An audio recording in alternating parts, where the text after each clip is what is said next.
Alright, so I just want to come in here and talk since I'm not big enough where people just watch raw lifting footage with some white girl hard song music playing. But yeah, I'm hitting a pull day, and for me the difference between calling it a pull day rather than just back and biceps is that on pull day you do deadlifts and shit to hit the posterior chain.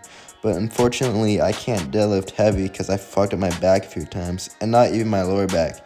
It's 2023 now, and everyone knows how to fix lower back problems. But I, in fact, messed up my thoracic, my upper back. So instead of deadlifting heavy to feel like a real man, I just do hip thrusts and leg curls. I'm not showing it though because it's sus. But for upper back, I started off with Yates rows with a bit of cheating. And then strict rows, or as they're formerly called, Penlay rows, invented by Sir William Penlay in like 1895 or some shit. If you're wondering how long my lifts take, it's usually about 2 hours. To put it in perspective, collegiate gymnasts train like 4 or 5 hours a day. But yeah, I wasn't always this dedicated. After being a fucking legend buoy bicep in high school, I lost all my gains and became fucking skinny.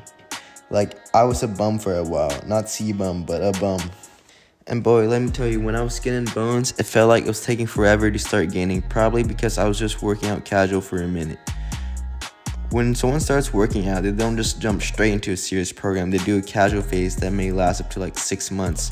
But once I got on a serious strength program, I got pretty much all my previous mass back in like another 6 months.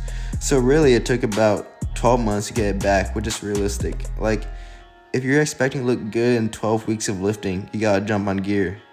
And honestly, if you're a grown man, like you have a job in finance or some shit, like you don't have the time to religiously train at the Church of Iron, no one's gonna care if you hop on a bit of tests. Like, you should do it. Like, you're not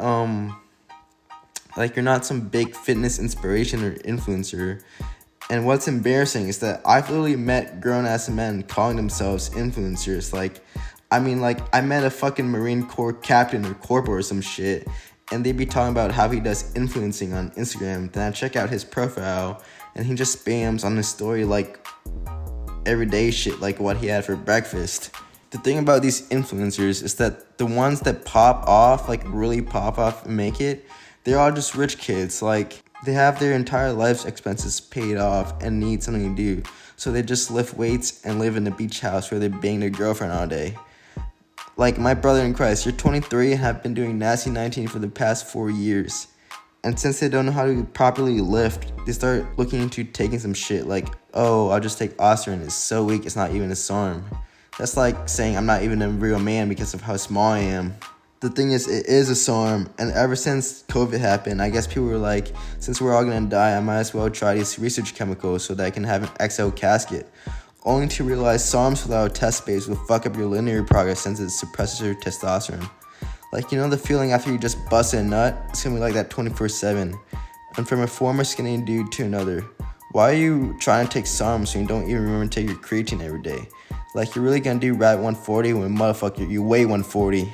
But yeah, no, it becomes a problem when the ones that have balls or had balls start blasting the hard stuff without even reaching near peak natty physique first. Like, I witnessed this juice head at my college rec, and let me tell you, I never expected anyone that huge in the vicinity of that gym. Like, it's literally a small-ass weight room, and the first time I walked in there, I saw like 4 dudes doing standing dumbbell calf raises all at the same time, bouncing around with each other. But yeah, anyways, I saw this juiced up guy, and he literally looked like this. He told me he was a semi-pro bodybuilder and was like, yo, I can design you a cycle, but I recommend you wait till you're like 23. Then I never saw him again until I ran into him after winter break like 3 months later, and the man's was literally as skinny as an Eboy. He looked like Vinny Hackenschmidt or whatever his name is. Like, damn, maybe you shouldn't start the unnatty route when your natural physique looks like someone who doesn't even lift. Hopping on gear as a beginner is like losing your virginity to a hooker. But instead of getting an STD, you just get severe body dysmorphia, and once you hop off, you still look smaller than me. But yeah, I told him, you might actually start attracting some females now, because the average gal doesn't care how massive you are. They're just like, if you're lean and athletic, the Eboy physique. You're never gonna find a girl that desires an insanely jacked physique unless they themselves are into the gym and on the relentless pursuit of gains, and take a trip every third weekend to an out-of-state bootleg supplement stores that sell SARMs.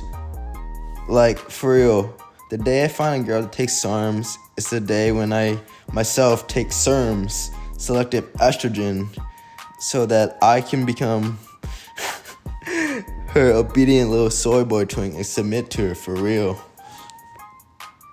But yeah, since I'm huge now and gym bro girls only exist on the internet, I have not been able to pull, like, dead ass. I've been trying to brainwash myself into becoming a homo by going on Gym Talk. Think about it. You're literally watching dudes take off the shirt in corny, trendy edits, and that's it. Like, literally, that's it. And you keep watching because for some reason you like it. So theoretically, it should turn you gay, right?